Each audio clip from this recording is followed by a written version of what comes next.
আসসালামু আলাইকুম বন্ধুরা, আমি রাকিব রায়হান আজকে আপনাদের পছন্দের নায়ক মা ডং সিউকের নতুন একটা গল্প নিয়ে হাজির হয়েছি। আচ্ছা, কখনো কি ভেবে দেখেছেন আপনারা যে পৃথিবী থেকে পানি শেষ হয়ে গেলে পৃথিবীর কি অবস্থা হবে? যদি না ভেবে থাকেন তাহলে আজকের এই গল্পটা আপনাদের জন্যই, যেখানে পৃথিবী থেকে পানি শেষ হয়ে যাবার পরে ধ্বংসপ্রায় পৃথিবীতে বেঁচে থাকা মানুষদের লড়াই দেখানো হয়েছে। এছাড়াও বেশ কিছু সায়েন্স ফিকশন আর থ্রিলারও রয়েছে। তো চলুন বেশি কথা না বাড়িয়ে সরাসরি গল্প শুরু করা যাক। গল্পের শুরুতে একজন বিজ্ঞানী তার ক্যান্সার আক্রান্ত মেয়েকে বাঁচানোর জন্য বিভিন্ন রকমের এক্সপেরিমেন্ট করছিল, কিন্তু তখনই কয়েকজন আর্মি অফিসার সেই ঘরের ভেতরে এসে তার এইসব এক্সপেরিমেন্ট অবৈধ বলে তাকে এইসব কিছু বন্ধ করে দিতে বলে। কিন্তু ডক্টর তাদের কোনো কথা না শুনে তার মেয়ের উপরে এক্সপেরিমেন্টাল একটা ইনজেকশন পুশ করতে চাইলে সাথে সাথে সেই আর্মি অফিসারেরা তাকে গুলি করে এক্সপেরিমেন্ট থেকে সরিয়ে দেয়। তবে দুর্ভাগ্যবশত তখনই পৃথিবীব্যাপী ভয়ঙ্কর ভূমিকম্পে পুরো পৃথিবী যেন ধ্বংস হয়ে যায়। আর এখন আমাদের ঠিক ৩ বছর পরের ঘটনা দেখানো হয়, যেখানে পৃথিবী সম্পূর্ণভাবে ধ্বংস হয়ে যাবার পরে চারপাশে শুধুমাত্র ধ্বংসস্তূপ পড়েছিল। আর এইসব কিছুর মধ্যে জিউন নামের একজন ছেলে বেরিয়েছিল খাদ্যের খোঁজ করার জন্য।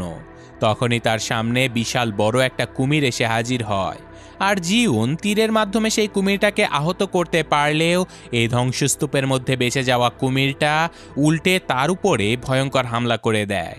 ছেলেটা যখন প্রায় মরতেই যাচ্ছিল তখনই ধ্বংসস্তূপে বেঁচে থাকা সিউল নামের আরেকজন লোক সেখানে এসে কুমিরের সাথে লড়াই করতে থাকে। আর ভয়ঙ্কর এক লড়াই শেষে সিউল সেই কুমিরটার মাথা কেটে সেটাকে মেরে ফেলে।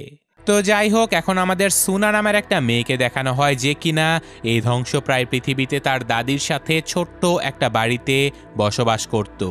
আর এখানে আমরা জানতে পারি যে পৃথিবীব্যাপী পরিষ্কার পানির প্রচণ্ড অভাব ছিল। বিগত প্রায় ১ বছর হলো পৃথিবীতে কোনো বৃষ্টিপাত হয়নি। তারা কোনো রকমে গভীর নলকূপ থেকে সামান্যতম ময়লা পানিগুলোকেই বিভিন্নভাবে ফিল্টার করে নিজেদের প্রয়োজন মেটাতো। আর খাবারের জন্য তারা যে কোনো ধরনের পশু পাখিকেই শিকার করে খেয়ে ফেলত। আর এদিকে সিউল যে কুমিরটাকে মেরেছিল সেটার মাংস বিক্রি করার জন্য সেই স্থানীয় একটা গ্রামের মধ্যে চলে আসে। আসলে ধ্বংসপ্রায় পৃথিবীতে ভাগ্যবান যে কয়েকজন মানুষ প্রাণে বেঁচে গিয়েছিল, তারা কোনো রকমে বেঁচে থাকার জন্য ছোট্ট এই গ্রামটা তৈরি করে ফেলেছিল। তো যাই হোক, এখন পৃথিবীতে কোনো অর্থ ব্যবস্থা ছিল না, তাই এক একজন মানুষ তাদের কাছে থাকা প্রয়োজনীয় যে কোনো জিনিসপত্রের বিনিময়ে খাবার কিনতে পারত।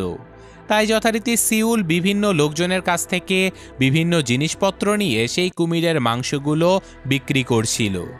আর এখানে মাংস কেনার জন্য সুনা নামের সেই মেয়েটা তার দাদিকে সাথে করে নিয়ে চলে এসেছিল। সিউল এই বাচ্চা মেয়েটাকে নিজের মেয়ের মতো ভালোবাসত, তাই সে সুনার কাছ থেকে কিছু না নিয়েই তাদেরকে খাবারের জন্য মাংস দিয়ে দেয়।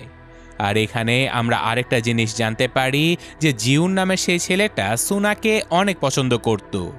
জিউন এবং সুনা দুজনেই ছিল সিউলের অনেক পছন্দের দুজন বাচ্চা। তো যাই হোক, তখনই আবার এই ছোট্ট গ্রামের ভেতরে কয়েকজন বখাটে ছেলে এসে গ্রামের লোকজনদেরকে তুলে নিয়ে যেতে থাকে।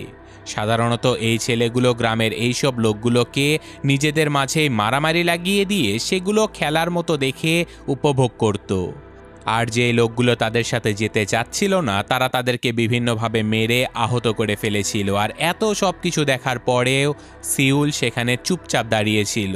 কিন্তু যখনই সেই বখাটেরা সুনার উপরে নজর দেয় এবং তাকে ধরে নিয়ে যাবার চেষ্টা করে, তখনই সিউল রেগেমেগে তাদের উপরে এক ভয়ঙ্কর হামলা করে দেয়। বিশাল দেহী সিউল মুহূর্তের মধ্যেই তাদের সবাইকে মেরে এই বখাটেদের লিডারকে ধরে বলে যে তোরা কোথা থেকে এসেছিস।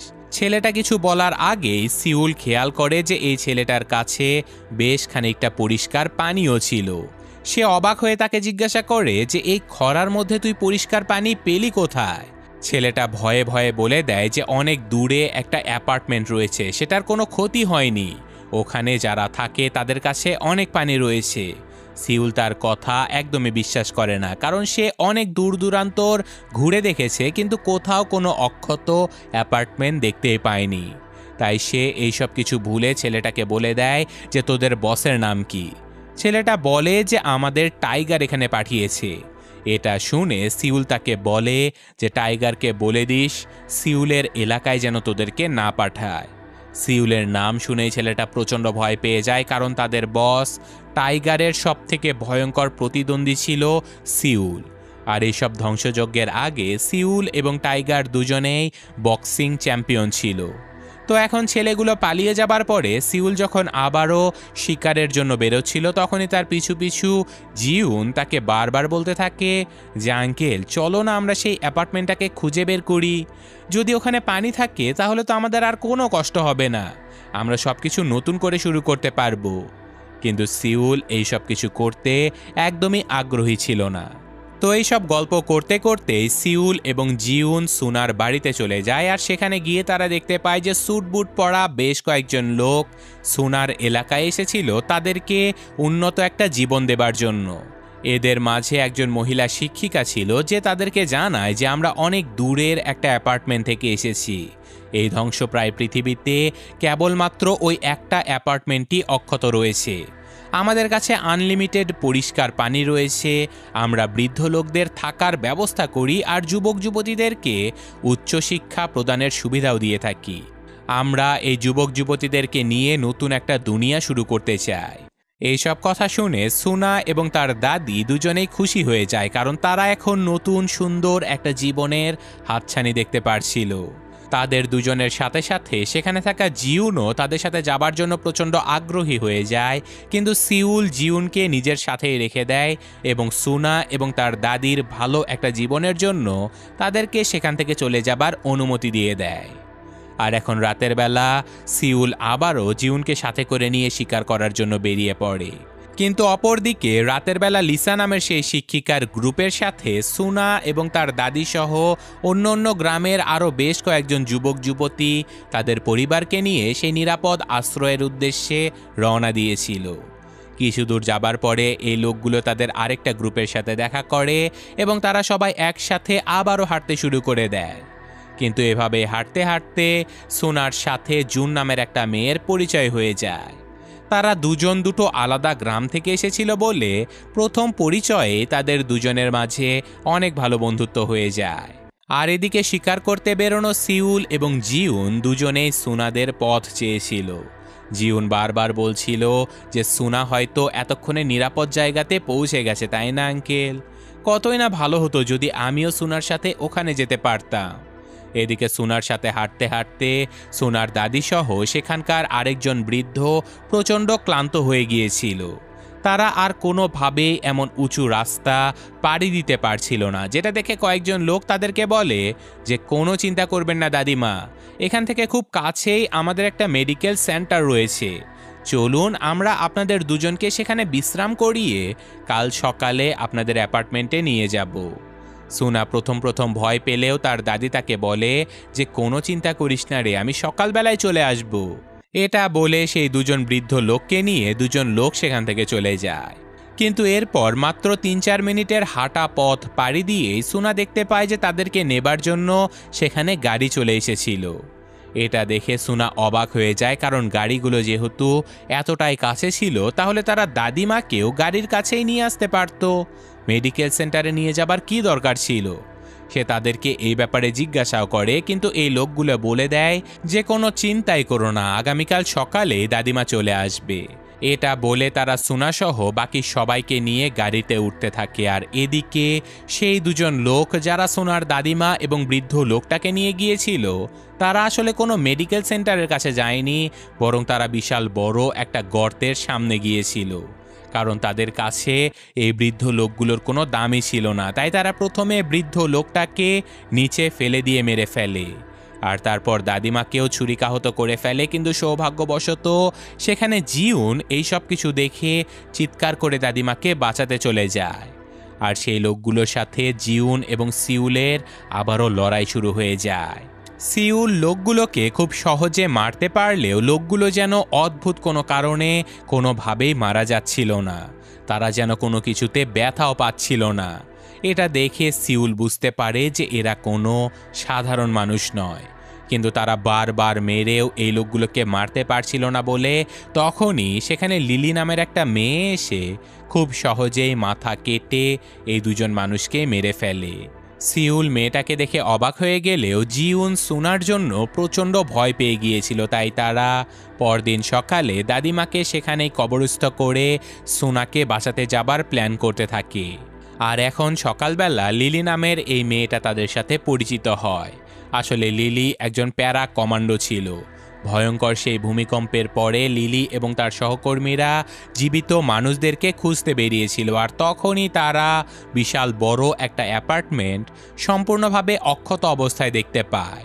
তাই তারা জীবিত মানুষগুলোকে নিয়ে সেই অ্যাপার্টমেন্টে নতুন আবাসস্থল গড়ে তুলতে থাকে। আর হঠাৎই সেখানে একজন ডক্টর চলে আসে, আর এটাই ছিল সেই ডক্টর যাকে আমরা গল্পের শুরুতে দেখেছিলাম। যেহেতু এই ধ্বংসপ্রায় পৃথিবীতে তিনি একমাত্র ডাক্তার ছিল, তাই সবাই তাকে সাদরে আমন্ত্রণ জানায়। কিন্তু কিছুদিনের মধ্যে লিলি বুঝতে পারে যে এই ডক্টর তাদের মাঝে থাকা যুবক যুবতী ছেলে মেয়েদেরকে কোথায় যেন গায়েব করে দিচ্ছিল। কারণ ডক্টর সকল যুবক যুবতীদেরকে পড়াশোনা করানোর নাম করে তাদের বাবা মায়ের কাছ থেকে চিরদিনের জন্য আলাদা করে ফেলছিল।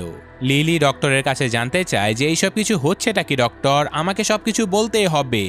তখনই ডাক্তার তাদেরকে জানায় যে আমি তো ব্যাস নতুন একটা পৃথিবী শুরু করতে যাচ্ছি। আমার কাছে এমন কিছু ফর্মুলা রয়েছে যেটা তোমাদের জন্য আশীর্বাদ স্বরূপ। আমি যুবক যুবতীদের শরীরে এমন একটা হরমোন খুঁজে পেয়েছি যেটাকে মডিফাই করে আমরা যে কোনো মানুষকে রীতিমতো অমর বানিয়ে ফেলতে পারি। ডক্টর লিলিকে বোঝানোর জন্য সেখানে একজন অফিসারকে মেরে আবারও জীবিত করে তাকে দেখিয়ে দেয়। কিন্তু লিলি বুঝতে পেরেছিল যে ডক্টর নিজেদের লোকদেরকে বাঁচানোর জন্য সেই যুবক ছেলে মেয়েদেরকে ধ্বংসের মুখে ঠেলে দিচ্ছে। তাই সে এইসব কিছু বন্ধ করার জন্য তাদের সাথে লড়াই শুরু করে দেয়। কিন্তু ডক্টরের সাথে থাকা বাকি সকল আর্মি অফিসারেরা থাকার কারণে তারা সার্জেন্ট লিলিকে গুলি করে সেখান থেকে তাড়িয়ে দেয়, আর সার্জেন্ট কোনো রকমে পালিয়ে যেতেও সক্ষম হয়। এইসব কিছু শুনে সিউল এবং জিউন বুঝতে পারে যে সুনার জীবন এখন ভয়ঙ্কর বিপদের মধ্যে রয়েছে। এদিকে সকালবেলা আমরা দেখতে পাই যে টিচার লিসা সকল ছেলে মেয়ে এবং তাদের পরিবারকে নিয়ে সেই অ্যাপার্টমেন্টের সামনে চলে এসেছিল। এখানে চারপাশে আর্মি অফিসারেরা কড়া নিরাপত্তা দিয়ে এই মানুষগুলোকে বাঁচিয়ে রেখেছিল। নতুন এই কয়জন মানুষকে দেখে সেখানে থাকা বাকি মানুষগুলো তাদেরকে সাদরে আমন্ত্রণ জানায়। শুধু তাই নয়, এই নতুন মানুষগুলোকে আমন্ত্রণ জানানোর জন্য ডক্টর নিজেও তাদের সামনে চলে আসে এবং তিনি সবাইকে উদ্দেশ্য করে বলে যে আজ থেকে তোমাদের চিন্তা করার কোনো কারণ নেই, কারণ আমাদের কাছে আনলিমিটেড পানি রয়েছে, বিদ্যুতের জন্য সোলার প্যানেল রয়েছে, বাচ্চাদের উচ্চশিক্ষার জন্য সকল ব্যবস্থাও রয়েছে, কারণ আমরা বিশ্বাস করি এই যুবক যুবতীরাই আমাদের পৃথিবীর ভবিষ্যৎ। এটা বলে ডক্টর সবাইকে খাবার জন্য এক এক বোতল করে পানি দিয়ে দেয়। কিন্তু সুনা তার দেয়া পানিগুলো না খেয়ে বরং সে আরেকটা পানির বোতল তার দাদির জন্য নিয়ে সেখানে বরাদ্দ নিজের ঘরের ভেতরে চলে যায়। এদিকে সিউল সার্জেন্ট লিলির সাথে প্ল্যান করছিল যে তারা কিভাবে সেই অ্যাপার্টমেন্টে গিয়ে সুনাকে বাঁচিয়ে আনতে পারবে। লিলি তাদেরকে জানায় যে অ্যাপার্টমেন্টের বাইরে অনেক আর্মি অফিসারেরা অস্ত্র নিয়ে অ্যাপার্টমেন্টটাকে পাহারা দেয়। তারা যদি কোনো রকমে সেই আর্মি অফিসারগুলোর চোখ ফাঁকি দিয়ে একবার বিল্ডিংয়ের আন্ডারগ্রাউন্ডে চলে যেতে পারে, তাহলে সেখানে বন্দি বাকি আর্মি অফিসারদের দেখা পেয়ে যাবে তারা, যারা কিনা এই অদ্ভুত প্রজেক্টের বিরুদ্ধে ছিল। লিলি প্ল্যান করে যে তারা প্রথমে কোনো রকমে এই বিল্ডিংয়ের আন্ডারগ্রাউন্ডে গিয়ে বাকি আর্মি অফিসারদেরকে ছাড়িয়ে নিয়ে তাদের সাহায্যে সেই পুরো অ্যাপার্টমেন্টে হামলা করে দেবে। তো যাই হোক, এখন আমাদের টাইগার নামের সেই লোকটাকে দেখানো হয় যে কিনা তার প্রতিদ্বন্দ্বী এক লোকের সাথে নিজেদের একজন লোকের মারামারি লাগিয়ে দিয়ে সেটাকে খেলার মতো উপভোগ করছিল। কিন্তু এইসব মারামারির এক পর্যায়ে টাইগার এবং তার গ্রুপের সাথে তার প্রতিদ্বন্দ্বীর ভয়ঙ্কর মারামারি শুরু হয়ে যায়। তারা দুই গ্রুপ যখন মারামারি করছিল তখনই সেখানে সিউল এসে হাজির হয়ে গিয়েছিল। আসলে সিউল এসেছিল টাইগার বাহিনীর কাছ থেকে সাহায্য নেবার জন্য, যাতে করে সে নিজেও একটা গ্রুপ বানিয়ে সেই অ্যাপার্টমেন্টে হামলা করে দিতে পারে। কিন্তু টাইগার বাহিনী তাকে সাহায্য করার জন্য রাজি তো হয়ই না, উল্টে সিউল টাইগারের প্রতিপক্ষ হবার কারণে টাইগার তার বাহিনীকে সিউলের উপরে হামলা করে দিতে বলে। তো যথারীতি সিউল, জিউন এবং লিলি তিনজন সম্পূর্ণ টাইগার বাহিনীর সাথে লড়াই করতে করতে তাদের সবাইকে মেরে আহত করে ফেলে। যেটা দেখে টাইগার বেশ ভয় পেয়ে যায়। আর সিউল টাইগারকেও মেরে তাকে বলে যে দেখ, আমি তোর কাছ থেকে সাহায্য নেবার জন্য এসেছি, এখানে মারামারি করতে নয়। এখন আমাদের সেই অ্যাপার্টমেন্ট দেখানো হয় যেখানে নতুন আসা সকল যুবক যুবতীরা এক ধরনের স্কুল ইউনিফর্ম পরে টিচার লিসার সামনে চলে এসেছিল।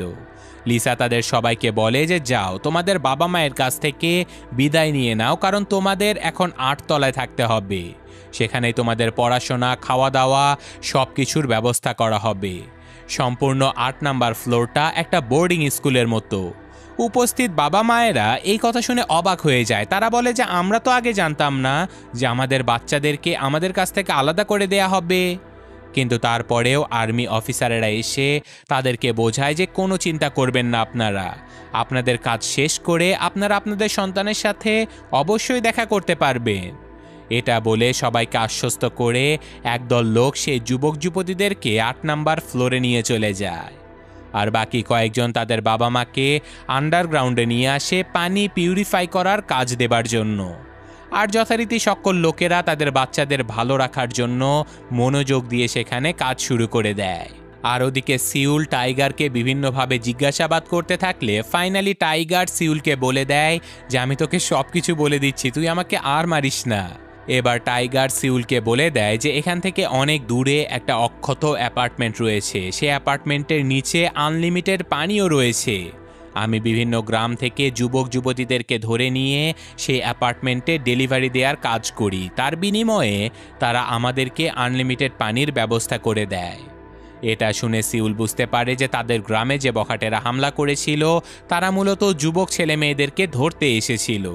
আর তারা যেহেতু ধরতে পারেনি, তাই পরবর্তীতে টিচার লিসা তার দলবল নিয়ে তাদের গ্রামের সবার ব্রেন ওয়াশ করে বাচ্চাদেরকে নিয়ে গেছে। ওদিকে আমরা দেখতে পাই যে ডক্টরের এক্সপেরিমেন্টের মাধ্যমে অমর হয়ে যাওয়া আর্মি অফিসারেরা জীবন্ত ইঁদুর খেয়ে নিজেদের খাদ্যের চাহিদা মেটাচ্ছে। শুধু তাই নয়, টিচার লিসা এসে ডক্টরকে জানায় যে ডক্টর, এবারের ছেলেমেয়েরা অনেক সুস্থ সবল রয়েছে, আশা করি ওরা সবাই আমাদের অনেক কাজে লাগবে। এইসব কথা বলে টিচার সুনা এবং জুনকে নিয়ে তাদের ক্লাসে চলে যায়। সেখানে জুন নিজের বয়সী ছেলে মেয়েদেরকে দেখে অনেক খুশি হয়ে গেলেও সুনা খেয়াল করে যে ক্লাসের ভেতরে বসে থাকা সকল ছেলে মেয়েগুলো যেন এক একটা রোবটের মতো স্তব্ধ হয়ে বসেছিল। শুধু তাই নয়, সকল ছেলে মেয়েদের কানের পেছনে ছোট্ট একটা কাটা দাগও ছিল। তো এখন টিচার লিসা যখন তাদেরকে পড়াচ্ছিল তখন তিনি রীতিমতো তাদেরকে এটা বোঝাচ্ছিল যে ধ্বংস হয়ে যাওয়া এই পৃথিবীতে যেখানে খাবার এবং পানির এত অভাব, সেখানে আমাদের নিজেদেরকে মডিফাই করে নিতে হবে যাতে করে আমরা সব থেকে কম খাবার এবং কম পানির সাহায্যেও অনেক দিন বাঁচতে পারি। আর এই কাজে আমাদেরকে সাহায্য করবে ডক্টর ইয়াং। এটা বলে টিচার উপস্থিত সকল ছেলে মেয়েদেরকে খাবার জন্য 1 বোতল পানি এবং কিছু নুডলসও দিয়ে দেয়। কিন্তু এইসব কিছু দেখে সুনার অনেক সন্দেহ হতে থাকে, কারণ তার দাদিমা এখনও বাড়িতে ফেরেনি। আর তাদের কাছে যদি আনলিমিটেড পানি থাকেই তাহলে তারা কেন বাকিদেরকে এই পানি দিচ্ছে না। তাই অন্য বাচ্চারা সবাই সেই পানি এবং খাবারগুলো খেয়ে ফেললেও সুনা এই সব কিছুই খায় না। এখন আমরা ডক্টরের ল্যাবের ভেতরের অবস্থা দেখতে পাই, যেখানে ডক্টরের কাছে আর্মি জেনারেল এসে বলছিল যে ডক্টর, আমাদের 2 জন এজেন্ট এখনও অ্যাপার্টমেন্টে ফিরে আসেনি, আমরা কি তাদেরকে খুঁজতে বের হব? কিন্তু ডক্টর বলে যে কোনো দরকার নেই, ওদের কোনো ক্ষতি হবার সম্ভাবনা অনেক কম। তো এখন রাতের বেলা আমরা সুনাকে দেখতে পাই যে কিনা এইসব কিছুর মধ্যে থাকতে থাকতে প্রচণ্ড ভয় পেয়ে গিয়েছিল, কারণ তার চারপাশে এমন অদ্ভুত লোকগুলোকে দেখে সে বুঝতে পারে যে তাকে যেভাবেই হোক এই সব কিছু জানতেই হবে যে এখানে আসলে হচ্ছেটা কি।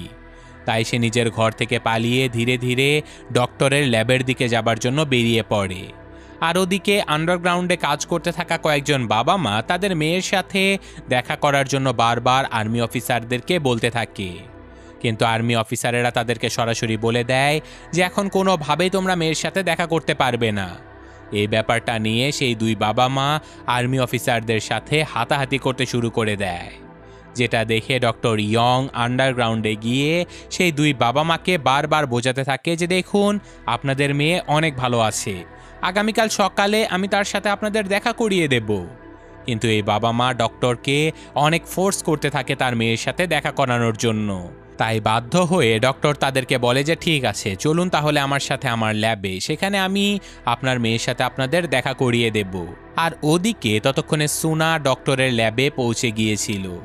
সে ডক্টরের সায়েন্টিফিক রিসার্চ পেপারগুলো দেখে বুঝতে পারে যে তিনি মানব প্রজাতিকে আপগ্রেড করার জন্য শত শত যুবক যুবতীদেরকে বিপদের মুখে ঠেলে দিচ্ছে।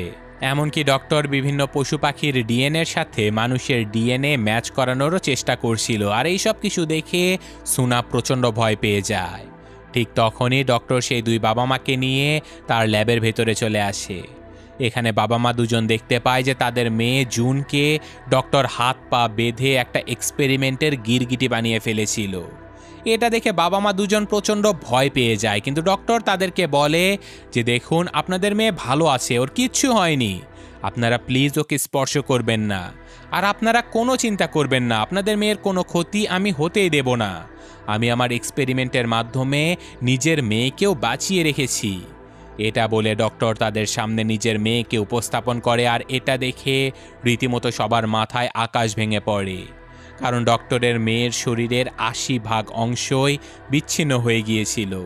ডক্টর শুধুমাত্র তার মেয়ের ব্রেন এবং হার্টকে নিজের এক্সপেরিমেন্টের মাধ্যমে জীবিত রেখেছিল। এইসব কিছু দেখে বাবা মা প্রচণ্ড ভয় পেয়ে জুনকে ডাকাডাকি করতে থাকে। আর তখনই এক্সপেরিমেন্টে বিঘ্ন হবার কারণে বেচারি জুন সেখানে ছটফট করতে করতে মারা যায়।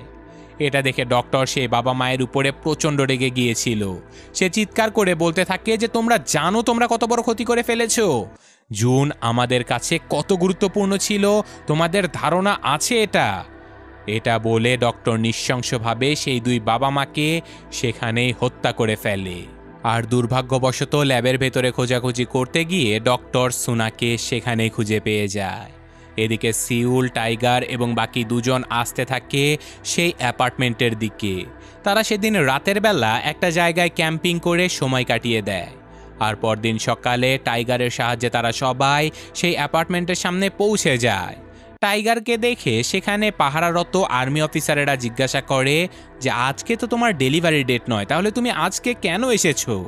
আর তোমার চেহারা এমন ক্ষতবিক্ষত কেন হয়েছে? টাইগার বলে যে দেখ ভাই, আমার একটু ইমার্জেন্সি পানির দরকার ছিল, তাই এসেছি। আর প্রতিপক্ষ দলের সাথে লড়াই করতে গিয়ে মুখে আঘাত পেয়ে গেছি। এইসব কথা শুনে আর্মি অফিসারেরা যখন তাদের গাড়ি চেকিং করতে থাকে, ঠিক তখনই আর্মিদের সন্দেহ হবার কারণে তারা এই গাড়ির উপরে হামলা করে দেয়। যেটা দেখে সিউল দ্রুত সেই গাড়িটার সাহায্যে সকল অফিসারদেরকে উড়িয়ে দিয়ে সরাসরি অ্যাপার্টমেন্টের ভেতরে ঢুকে যায়। তারা সবাই পাহারাদার সকল আর্মি অফিসারদের সাথে ভয়ঙ্কর লড়াই শুরু করে দেয় এবং স্বাভাবিকভাবেই সবাইকে মেরে তারা এগিয়ে যেতে থাকে। কিন্তু এদিকে ল্যাবের ভেতরে ডক্টর সুনার উপরে এক্সপেরিমেন্ট শুরু করে দিয়েছিল। সাথে সাথে সেখানে টিচার এসে ডক্টরকে জানায় যে আমাদের অ্যাপার্টমেন্টে কয়েকজন বাইরের লোক এসে হামলা করে দিয়েছে। ডক্টর তাকে রিল্যাক্স থাকতে বলে, কারণ তার নিজের আর্মি অফিসারদের উপরে পূর্ণ ভরসা ছিল। এদিকে ততক্ষণে সিউল এবং লিলি আন্ডারগ্রাউন্ডের সেই জেলখানাতে পৌঁছে গিয়েছিল। সেখানে তারা তাদের সহকারী আর্মি অফিসারদেরকে ছাড়াতে গেলে দেখতে পায় যে এই সকল অফিসারগুলো রীতিমতো রাক্ষসে পরিণত হয়ে গিয়েছিল। আসলে এই অফিসারদের শরীর থেকে অতিরিক্ত হরমোন নিঃসরণ করার কারণে তারা এমন রাক্ষসে হয়ে গিয়েছিল। আর এটা বুঝতে পেরে কোনো উপায়ন্ত না পেয়ে তারা সবাই এই রাক্ষসগুলোর সাথে লড়াই শুরু করে দেয়। আর কোনো রকমে তারা সবাই একসাথে লড়াই করতে করতে সবগুলো রাক্ষসের মতো মানুষকে মেরে ফেলতে সক্ষম হয়। এমন ভয়ঙ্কর পরিস্থিতি বুঝতে পেরে ডক্টর আর্মি জেনারেলকে নিজের সবটুকু শক্তি দিয়ে সিউলদেরকে ধ্বংস করে দেবার আদেশ দেয়। এদিকে সিউল জিউন এবং লিলির সাহায্যে খুব দ্রুতই সকল আর্মিগুলোকে মেরে ডক্টরের দিকে এগিয়ে যেতে থাকে। এখন সিউল জিউন এবং লিলিকে উপরে পাঠিয়ে দিয়ে সে নিজে একা একা সৈন্যদের সাথে লড়াই করতে থাকে। বিশাল দেহি সিউল একাই যেন ১০০ জনের সমান ছিল। সে সবাইকে মেরে বীর দর্পে এগিয়ে যেতে থাকে। আর এভাবে যেতে যেতে সিউল আন্ডারগ্রাউন্ডের সে বাবা মায়ের কাছে পৌঁছে যায় এবং তাদেরকে বলে দেয় যে আপনারা দ্রুত আপনাদের সন্তানকে খুঁজে বের করে নিন। তো যাই হোক, অপরদিকে লিলি এবং জিউন যখন সুনাকে বাঁচানোর জন্য তাকে খুঁজে বেড়াচ্ছিল, তখনই লিলির সাথে তার পুরনো আর্মি জেনারেলের দেখা হয়ে যায়। লিলি জিউনকে উপরে পাঠিয়ে দিয়ে সে নিজে একা একা জেনারেলের সাথে কথা বলতে থাকে। জেনারেল তাকে বুঝায় যে দেখো, তোমরা যদি পরিবর্তনটাকে মানতে না পারো তাহলে মানবজাতিকে কোনোভাবেই বাঁচানো যাবে না। কিন্তু লিলি তার কোনো কথা না শুনে তার উপরে হামলা করে দেয়, আর জেনারেল বুঝে যায় যে এখন লিলি আর কোনো কথাই শুনবে না। তাই সে লিলির উপরে প্রাণঘাতী হামলা করে দেয়। লড়াইয়ের এক পর্যায়ে আমরা বুঝতে পারি যে আর্মি জেনারেল অর্ধেক মানুষ এবং অর্ধেক গিরগিটি হয়ে গিয়েছিল। তো এখানে ভয়ঙ্কর লড়াইয়ের এক পর্যায়ে জেনারেল লিলিকে ছুরিকাঘাত করে উপর থেকে সোজা নিচে ফেলে দেয়। আর তাছাড়াও ততক্ষণে জিউন সেই ক্লাসরুমের ভেতরে পৌঁছে গিয়েছিল, আর সে টিচার লিসাকে জিম্মি করে তাকে বলতে থাকে যে সুনাকে তোমরা কোথায় রেখেছো, আমাকে জলদি তার কাছে নিয়ে চলো। আর এখন টিচার জিউনকে নিয়ে যখন সুনার দিকে যাচ্ছিল তখনই সেখানে আর্মি জেনারেল চলে আসে। কিন্তু সৌভাগ্যবশত জিউনকে বাঁচানোর জন্য ততক্ষণে সেখানে সিউলও পৌঁছে গিয়েছিল। সিউল জিউনকে বলে যে তোমরা উপরে চলে যাও, আমি এই গিরগিটিটাকে দেখে নিচ্ছি। এদিকে ডক্টর সুনার শরীর থেকে সেই হরমোনটা বের করে নিয়ে নিজের শরীরে ইনজেক্ট করে নেয়। ডক্টর ভেবেছিল যে তার ভেতরে অমরত্বের ক্ষমতা চলে আসবে, কিন্তু তখনই ডক্টর বুঝতে পারে যে সে আগের থেকেও বেশি দুর্বল হয়ে যাচ্ছে। এটা দেখে সুনা তাকে বলে যে তুমি কি ভেবেছিলে আমাকে তোমার সেই কেমিক্যালযুক্ত পানি খাইয়ে নিজের এক্সপেরিমেন্টের জন্য তৈরি করে ফেলবে? তোমার জন্য দুর্ভাগ্য, কারণ আমি তোমার দেয়া সেই পানি একটুও পান করিনি। কি অবাক একটা ব্যাপার, তাই না? তুমি আমাকে পানি খাইয়ে মারতে পারো আর আমি নিজে পানি না খেয়ে তোমাকে মারতে পারি। এইসব কথাবার্তার মধ্যে ডক্টর ধীরে ধীরে অসুস্থ হয়ে যেতে থাকে। তাই সে দ্রুত টিচার এবং তার সহকারীকে তার মেয়ের অর্ধেক শরীরটা প্যাকেট করে ফেলতে বলে, কারণ ডক্টর বুঝে গিয়েছিল যে এখন এখানে থাকলে তাকে সব কিছুই হারাতে হবে। তো যাই হোক, অপরদিকে সিউল ততক্ষণে জেনারেলের সাথে লড়াই শুরু করে দিয়েছিল। সিউল অনেক শক্তিশালী হওয়া সত্ত্বেও জেনারেল অমর হবার কারণে রীতিমতো সিউল তাকে যতই মারছিল সে ততই বেশি শক্তিশালী হচ্ছিল। তখনই সিউলের মনে পড়ে যায় যে এদের কানের পেছনে যেহেতু হরমোনাল গ্রন্থি থাকে তাই এদের মাথা কাটলেই এরা মারা যায়।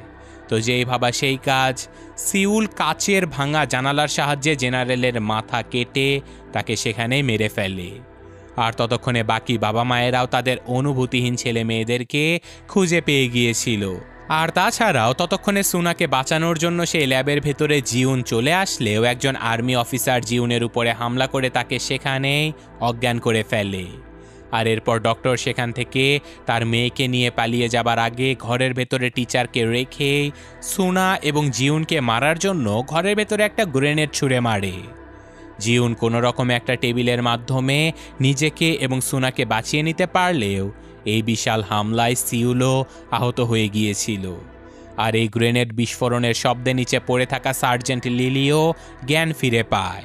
আর সিউল দ্রুত জিউনকে বাঁচানোর জন্য সেই ঘরের ভেতরে ছুটে চলে যায়। আর এদিকে ডক্টর তার মেয়েকে নিয়ে যখন পালানোর চেষ্টা করতে থাকে তখনই সেখানে উপস্থিত সকল বাবা মায়েরা ডক্টরের উপরে রেগে মেগে তাকে এলোপাথারি মারধর করতে থাকে। সকলের মার খেয়ে প্রচণ্ড রেগে মেগে ডক্টর জম্বিতে পরিণত হতে শুরু করে। তাই সে ওখানেই পড়ে থাকা একটা বন্দুক চালিয়ে এলোপাথারিভাবে সকল মানুষগুলোকে মারতে থাকে। আর কোনো কিছু না দেখে গোলাগুলি করার কারণে সেখানে অনেকগুলো মানুষ মারা গেলেও দুর্ভাগ্যবশত লাগেজের ভেতরে প্যাকেট হয়ে থাকা ডক্টরের মেয়েটাও গুলির আঘাতে সেখানেই চিরতরে মারা যায়। ডক্টর এত চেষ্টা করার পরেও নিজের মেয়েকে বাঁচাতে না পারার অনুশোচনায় সেখানে প্রচণ্ড কান্নাকাটি করতে থাকে। তাই সে তার সামনে সিউলকে দেখে তার উপরে প্রচণ্ড রেগে গিয়ে গুলি চালাতে থাকে আর বলতে থাকে যে তোমার জন্য এই সব কিছু হয়েছে, তোমার জন্য আমি আমার মেয়েকে হারিয়েছি। কিন্তু সাথে সাথে সিউল এই পাগল ডক্টরকে সেখানে গুলি করে মেরে ফেলে। আর ফাইনালি জীবিত সকলেই তাদের ছেলে মেয়েকে ফিরে পেয়ে প্রচণ্ড খুশি হয়ে যায়। আর তাদের খুশি দেখে যেন সৃষ্টিকর্তাও উপহার স্বরূপ তাদের উপরে এত বছর পরে বৃষ্টি বর্ষণ করতে থাকে। সবাই প্রচণ্ড খুশি হয়ে যায়। আর এই ঘটনার পরে সুনা সবার আগে তার দাদির কবরে গিয়ে তাকে সম্মান জানায়। আর ফাইনালি তারা সবাই ছোট্ট সেই গ্রামে আবারও নিজেদের সুখ দুঃখ সব কিছু ভাগাভাগি করে নিয়ে জীবনযাপন করতে শুরু করে দেয়। আর এই ঘটনার সাথে সাথে আজকের এই গল্পটা শেষ হয়ে যায়। তো গল্প সম্পর্কে বলার আগে সিনেমার নায়ক ডন লি সম্পর্কে বলে নেওয়া ভালো, কারণ এই হিরোটা দিনকে দিন রীতিমতো একটা দানবে পরিণত হচ্ছে। তার এক একটা অ্যাকশন সিন দেখলে অন্তর শান্তি হয়ে যায়। তো যাই হোক, গল্পটা কেমন লাগলো সেটা কমেন্টে জানাবেন। আমি আজকের মতো বিদায় নিচ্ছি। আল্লাহ হাফেজ।